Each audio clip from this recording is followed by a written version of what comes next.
Hello and welcome to the Ideal Investor Show. We bring you all kinds of interesting people and interesting topics around cash flow and how it gets influenced and what leads us sooner or later to the time freedom point. And to discuss this today, we brought on a great guest. David Rosell is with us, and he wrote a book kind of about that or adjacent things. So David, welcome to the show. Oh, Axel, it's a pleasure to be on your show. Thanks for having me today. Yeah, absolutely. I'm really looking forward to this. But before we dive deeper into your book and inflation and retirement and what to do with your time when you don't have to work anymore, tell us a little bit on what did it take and how did you get to where you are today? Yeah, well, I serendipitously got involved in the world of financial planning and thinking about my future at a young age. I had a driveway seal coating business that I started at the age of 15 and did all in neighbors' driveways. And by the time I was 19, I went to the bank and they were going to loan me money for a brand new Honda Prelude. And my dad and my grandma sat down and spoke with me and showed me a chart, and it started informing me of what an IRA was. And if I started funding $2,000 a year into an IRA, how the law of compound interest takes over, and that you don't need to do anything extraordinary if your goal is to be independent of the paycheck. You just need to do ordinary things extraordinarily well. So long story short is I never ended up buying that new Honda Prelude and looked for additional ways to put money aside.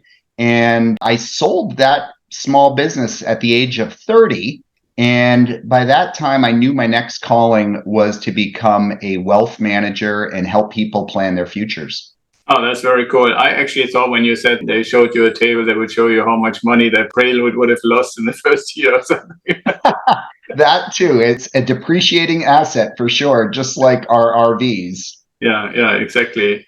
Cool. So now that you are in this role, I know that you are quite involved in how do we actually use the money from like some health insurance that we actually reach the end for, or how do we actually live our life in retirement? Maybe you pick any one of those topics to start us out on what you're focusing on these days.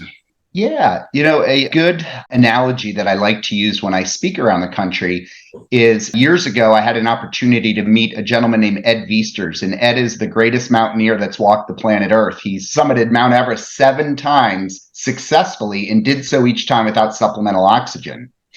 And when he said that most people think his goal is to get to the top of the mountain, he said that's exactly the last answer or last goal I would have, because when you get to the summit, you have the second half of your journey left, and 80% of the accidents and 80% of the deaths happen on the descent. And when he said to me that it's the second half of his journey that takes the most amount of risk and needs the most amount of planning, that was my aha moment to write my first book called Failure's Not an Option, Creating Certainty in the Uncertainty of Retirement. Because what I share with people is when you reach the financial summit, which is the last day that you're adding to your IRAs and 401ks, and the first day that you're going to be living off of it for the next 2, 3, and sometimes 4 decades, that it's the second half that also takes on the most amount of risk and needs the most amount of planning. And so we help people navigate the 8 main risks that they will face in retirement. Okay, yeah, that's very cool. And I think it's very important. And I love the fact that you call it a half, right? Because that aligns very well with our little tribe in Ideal Wealth Grower, because we hope it can be the half. But if it's supposed to be a half, then can't be very much older than 50-ish or so. Well, interestingly enough, a couple generations ago, say our grandparents or great-grandparents, they would work to an age of maybe 65 or 70. They would receive their gold watch. Generally, they were with the same company during their whole careers. And what do you think happened 3.5 years later? Yeah, on average, they were probably done. They were done. And, Social Security, which I refer to as social insecurity, was really meant to help supplement that 3.5-year time period. Yeah. And now we're retiring earlier, living later. And Social Security, so many retirees are dependent on that for a major part of their retirement income. Back in 1980, there were 17 people in the workforce funding every one recipient of Social Security. And now we have just over 3 people in the workforce supplementing every one recipient. So it's a program that, as we all know, is failing. Yeah, absolutely. I mean, I know that part of those statistics because I'm always interested in, how do things affect me? And I'm part of that generation that is currently retiring at a rate of 10,000 a day, right, in the US. So that's a huge number of people that all assume that the money will be there for them until they finish the second half, as you said. So speaking of retirement, Axel, do you know where that word came from? No, not really. Most people do not. But interestingly enough, it's a Latin word, retire. Okay. And retire means to end or be put out of use. For the same reason that people would retire years ago and 3.5 years later, they were no longer with us. In today's retirees, again, are retiring earlier, living longer, and it's really all about financially, emotionally, living the life that you've always imagined in what you and I call the second half of the financial journey. Yeah, it's kind of interesting, and thank you for giving that explanation because I did quite a bit of my work time in the first half of my work time, I should probably call it, in the UK. And there was the standard saying was after you finish eating, that people said, okay, let's retire to the parlor, right? So Yeah. I should have realized that means, okay, we're done with dinner, now we do something different. And it's maybe also part of the reason, even though I didn't do it consciously, to say what we are really aspiring towards is the time freedom point, because that's a non-recurrent asset. You only have so much time, and to have the freedom to spend it the way you want is obviously highly desirable, and as soon as possible. In this context of having obviously more than 3 years or 4 years, hopefully, and doing it sooner than later, I've heard many people, and not so much for the frugality part, to apply this, okay, 4% or some, which I think is more honest, say 4% plus inflation, for how much you can actually take out of what you accumulated to pay for your lifestyle after you finish the work life. What's your take on that, and how would you see it? Yeah, so basically what you're referring to is something that's been around for about 4 decades called the law of 4%. Yeah. And back in the day, a lot of leading economists figured out that if you live on only 4% withdrawal rate from your retirement account, you have the highest probability of never outliving your income over an average 25-year retirement. A lot of economists have lowered that to 3%, and it's a scary number. That means for every $1 million, you're taking out only $30,000 or $40,000 that's then getting taxed at ordinary income if it's coming from a qualified retirement account. So it really can be an ominous number of what we need to retire on. But I look at that as kind of a guiding force or a law from 30,000 feet. Every individual, every couple out there have different goals, a different purpose in life, different things they want to accomplish in their years of financial independence. So I think it's a nice rule of thumb, but I think it's really important not to look from 30,000 feet, but have a personalized plan that gets down into the weeds. Yeah, absolutely. I think that is a good suggestion or good advice. I personally actually believe, even though what we do at Idea Wealth Grower is really not related to that, but I think the more honest way to look at it is to take into consideration the devaluation of the money, right? Which, if you say, okay, well, if the money were equally value for however long the second half life might take, then I might be, and I'm not suggesting it, but 30 or 40,000 a year might be something I could live off. But if we just look back at last year, where the average was like 7.5%, so your 30,000 is basically only worth like about 27 or so this year, right? And next year, if we go this year with 5%, then it's probably going to be only like 25.5 and so forth. So I think the view, even if you don't necessarily subscribe to the whole model, this 30,000 foot view, it should include 3 or 4% plus whatever the devaluation of the money is at any given time, which is obviously, it used to be very little. So I guess, in my opinion, and I'm really curious if you agree or not, the fact or the reason that it's not really common anymore to say 4% plus inflation is because inflation was so negligible low that people say, oh, well, then it doesn't make much of a difference anyway, so just go with 4%. And now that we really are back in times where inflation is significant, it makes a huge difference if you take out 10% a year or 4% a year, right? Absolutely. Of the 8 risks that I talk about in my book and on my podcast, the first one that I discuss is inflation. To help put it in perspective, yes, inflation was at a 41-year high at over 9% last year.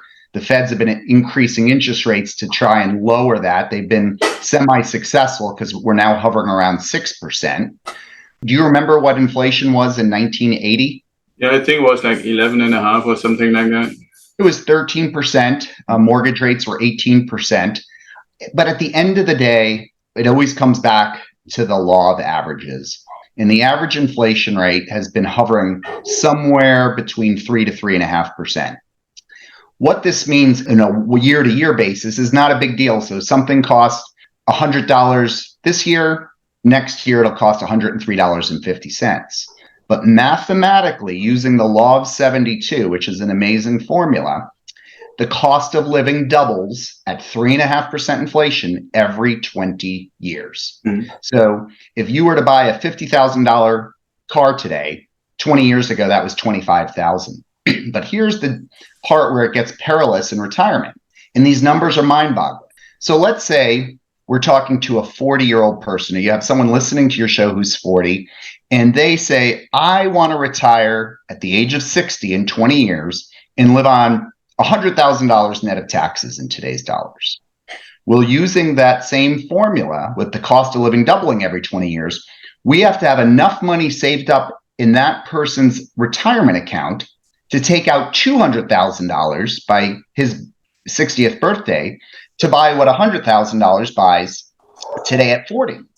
So now he's 20 years, and we know how fast the decades go, don't we? Yeah, now we do. We sure do. He's 20 years into retirement. He's 80 years young. Today's 80-year-olds are, at least here in Bend, Oregon, are trading in their rocking chairs for stand-up paddle boards. Yeah. I have a client that says graying means playing, and he's very serious about that.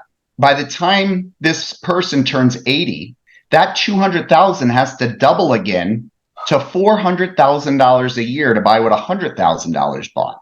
Now, Heather, the love of my life, her grandmother recently passed away at 106. It's the Wyoming water, let me tell you. And if that same 40-year-old were to live to 100, it will double again to 800,000. And here's how I'm going to help the listeners put it in perspective when they say, this is hogwash. I'm going to need $800,000 when I'm 100 to buy what $100,000 buys when I'm 40. I guarantee you, Axel, that you spent more money on your last automobile than your parents spent on their first home. Yeah, no, I know, definitely. That's also part of the reason why we are basically in the business of trying to help people buy what we call value assets, or assets that actually are kind of in a neutral sense affected by inflation, right? Because we're investing in real estate, and I don't want to go into the depreciation stuff and tax stuff, but fundamentally, the value, that's how I try to make people aware of it.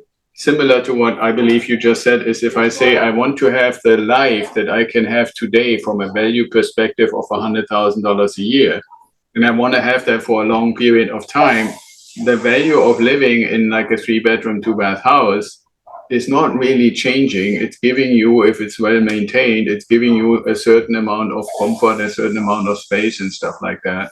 But the amount of money that are people willing to pay in relation to everything else, like you were just explaining, will obviously nominally increase, right? So when somebody says, well, where do I find an investment asset where I can get to those 800,000 by 100?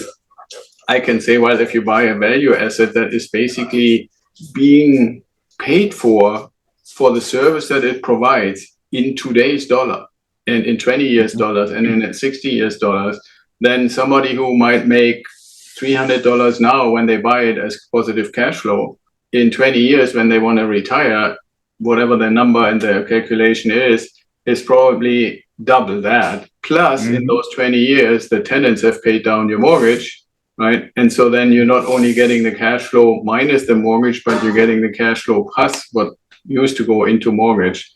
And so, that's, I think, part of the trick, but I'm curious, trick always sounds like deceiving. It's not really deceiving. It's just math, and it's the Yeah. difference between something, and it's kind of interesting, right? Like in this context, I would say the difference between money as a depreciating asset and a house, for example, as an appreciating asset. Yeah. I'm a firm believer in real estate. One of many reasons why I love real estate is that you can control 100% of that asset with just a portion of a down payment, which means your internal rate of return is much higher. And, there's never been a down real estate market or a down stock market that hasn't rebounded to hit an all-time high. And it's an uncorrelated asset to the stock market. So very often when the stock market is down, real estate is up, and vice versa. Of course, 2008 was one of those anomalies. My hometown real estate was down over 50% and the S&P was down over 50%, which is why we call it the Great Recession. But I think, from my perspective, it's really important to own real estate. It's a great asset. And it's also really important to have a stock portfolio because it is uncorrelated. And some of the benefits of that is if you're funding your retirement account, and let's say you put $10,000 this year into it and you made $100,000, you're only paying taxes on $90,000. So the IRS, the government, gives us a tax break for funding our own retirement. And then, of course, those accounts grow tax deferred. You could buy and sell inside those accounts all you want until retirement without having a taxable gain. So there's so many different pros and cons. And all of our clients, we recommend owning real estate in one form or another. Yeah, thank you. And we obviously totally agree with stocks. I mean, I don't disagree that people should or could own stocks. The one thing that I would say is you most likely be the best off if you apply something that, as far as I know, comes kind of fundamentally from Warren Buffett, but then scale down to your personal situation to say, I'm only investing in stuff that I understand. And I would actually expand that term understand to the point to say, I'm only investing in things that I understand on the one hand, but also am willing to spend some time to really dig deeper and see what's the balance sheet and what are those kind of things, rather than, massive amounts of mutual funds where people say, yeah, I give X amount of money every month. And when I say, okay, where is this money going? I don't even want to start a debate on the management piece, but even if you just say, okay, where is it going? One kind of interesting thing, a tidbit that has kind of angered me a little bit, and even though I'm not affected, but sometimes I guess you have situations like that where I realized funds give themselves rules. It doesn't matter whether it's an ETF or just a regular mutual fund, where they say, okay, any particular position can only be X amount of percent of the total of the fund. Right? And I was never really paying attention to that until I realized, okay, so let's say they have a position like Nvidia, for example, that everybody has heard the last few weeks, and that position explodes threefold within a few months. And therefore, the fund would now basically having to say, okay, we have too much of that stock, which is the best performer for our investors, and we have to basically give it away, or at least part of it away, so that the average of all we have is more balanced. But in the same token, all of the average together is obviously performing way worse than that one home run deal that you actually had. You were lucky enough to buy before the home run. Now you say, oh, it had a home run. Now I need to get rid of it. That only occurred to me recently when we had some of these really like skyrocketing things. Yeah.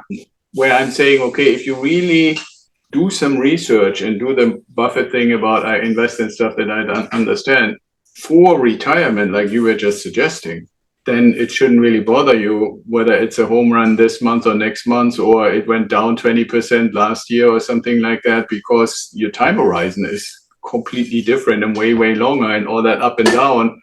I mean, the only thing that I see is it's a big, big argument for dollar cost average.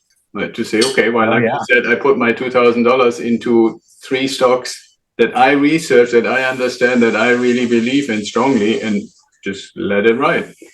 Yeah. I'm a firm believer in, Warren Buffett's story about invest in what you know. The also reality is not everyone is going to have the time or effort to be your student or my student. They're so busy running their families and their own companies. where they're really dependent on hiring someone like you for guidance in real estate and someone like me for guidance in the stock market. I do believe that a lot of people that try and do it on their own without truly being students make a lot of mistakes, because money, whether it's in real estate or the stock market, is very emotional when you're earning it and twice as emotional when you're losing it, even if it's only on paper.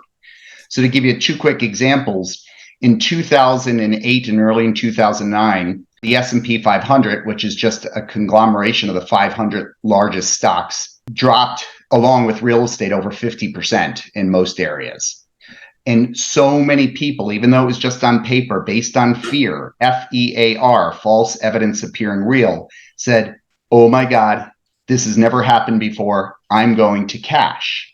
As of this morning, the markets are up over 500% since then. March of 2020, that was the month that reality set in that this is a global pandemic. Right. And based on fear, the S&P 500 lost 34% in a matter of a week. Millions of Americans, based on fear, got out of the market.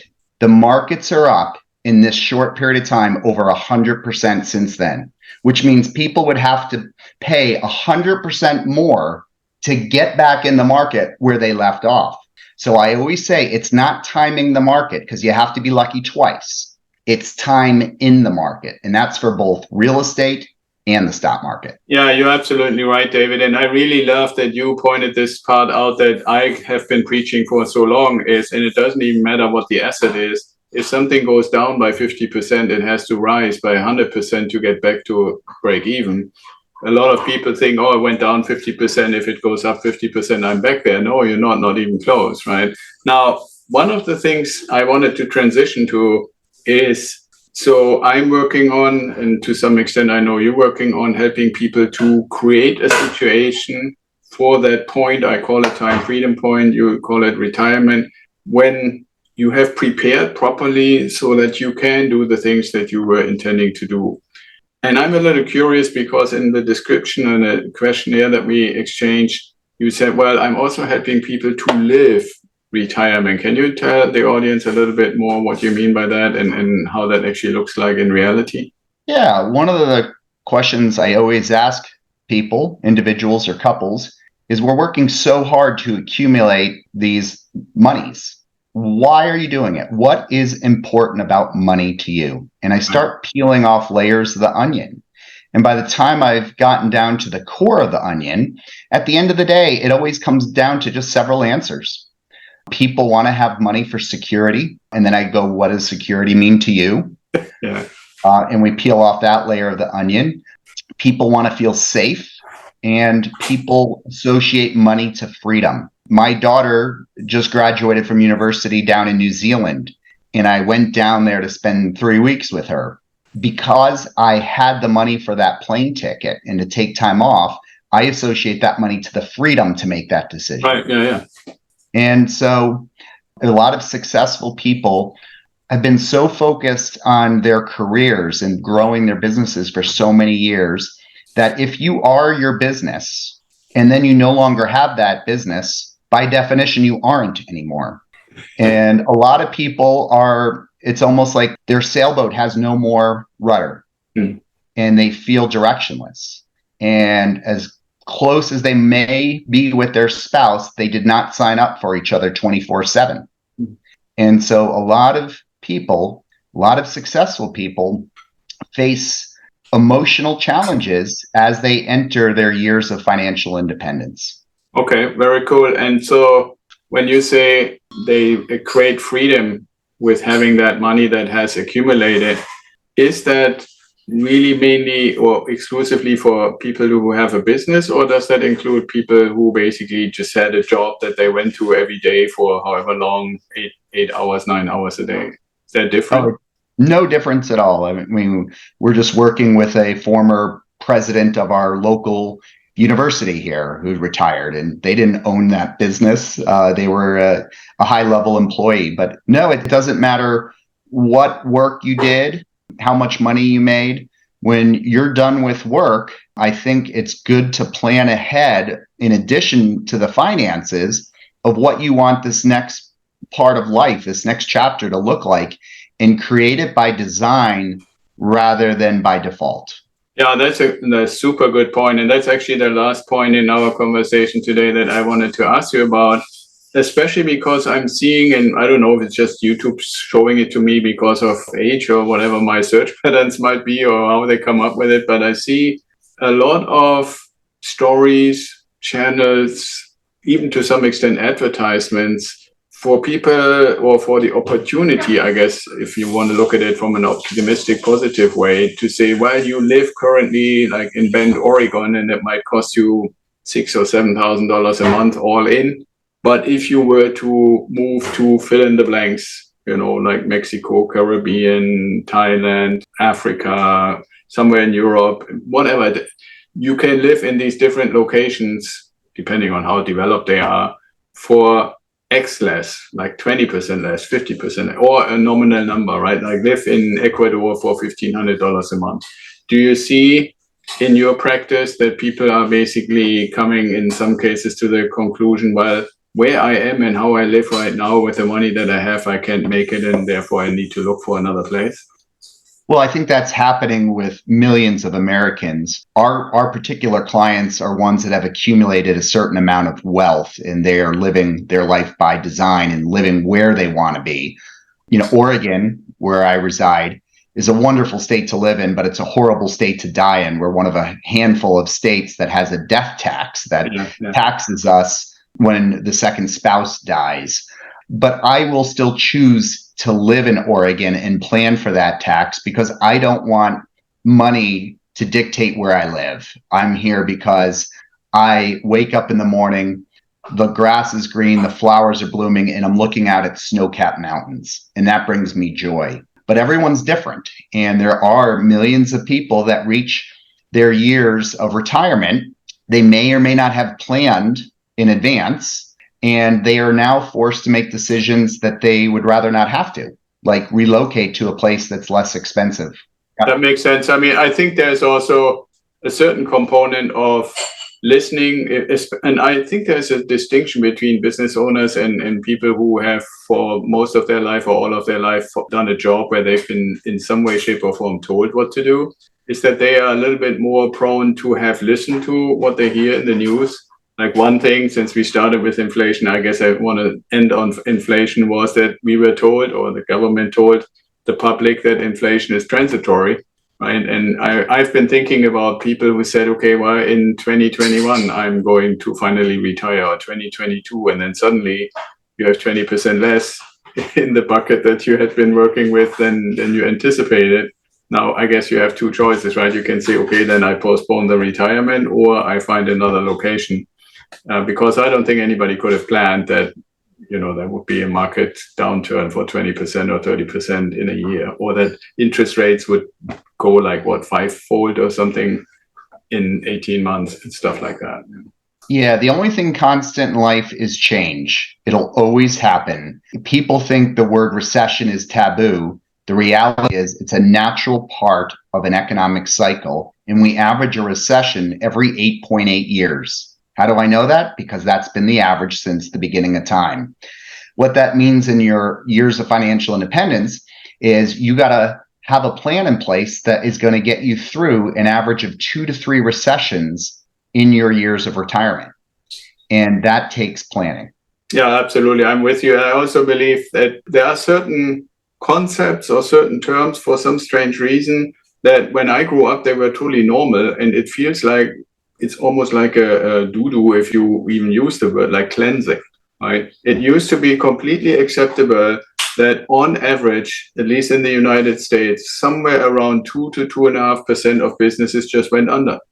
Not even depending on how small or how young or whatever, they went into business, they tried it and it didn't work, and between 2 and 3% went. Now, when we had this cheap money access forever and ever, or for a decade at least, so I think these things ultimately will come back around, even though we may have a generation of people who have never really seen a recession or never really experienced a significant cleansing. It doesn't mean that it doesn't happen anymore. Yeah. We do live in interesting times. I think the 4 most expensive words in the English language are "this time is different," because every time, and we say, "Oh, we've never had a global pandemic in our lifetime before. This time is different. We've never seen interest rates this high in our lifetime. This time is different." Every time is different. And there's never, ever been a down real estate market. There has never been a down stock market that hasn't rebounded to hit an all-time high. It is not timing the markets, it's time in the markets. You're absolutely right. Yep. So with that, I think the last thing I asked every guest, and that allows us to fantasize a little bit, is if you had a time machine, David, where would you go? You can go forward, backward. You know what you know. You can't change, obviously, time-space continuum, but where would you go and why? I'm going to guess that most people would like to go ahead in time and see how crazy life's going to be. I miss the innocence of even my childhood and how much our lives have changed. The innocence is gone. I would love to go back 200 to 300 years when people were, the early settlers were coming, and horse and buggies and no technology, and an experience that type of innocence would be very refreshing. And would you go to East Coast or Europe, or where would you go? Well, I love traveling the world. I've been to 75 countries on 6 continents. I just got back from Sicily. I think it would be remarkable to be in Europe. Yeah. I really do. Yeah, I think that's actually, I would probably come along and just to go to some of these harbors where the ships leave and ask the people, why are you out here to create Anheuser-Busch in the United States? I love stuff like that.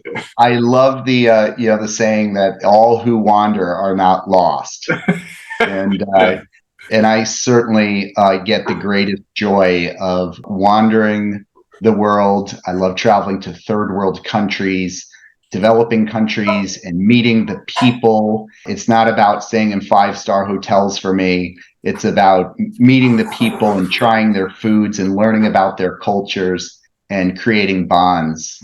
Yeah, absolutely. That's why I like the concept of Airbnb so much, or something similar, in more and more places in the world, you can actually do that.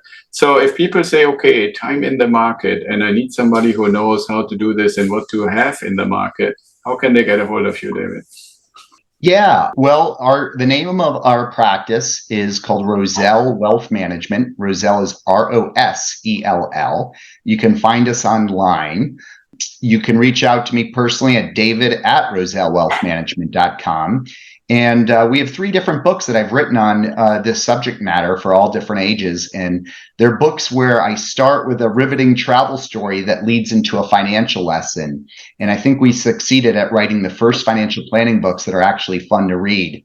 And those books can be found on Amazon, Barnes & Noble, and so on. And probably the biggest selling book that's going into its 6th printing right now is called Failure is Not an Option, Creating Certainty in the Uncertainty of Retirement. Yeah, very cool. And we will put the titles and the links and stuff, obviously, in the show notes. So thank you so much for being in the show, giving us your perspective on inflation and where we're going and what's important for people to know. So thanks for being here. Axel, such a pleasure. Thanks for having me.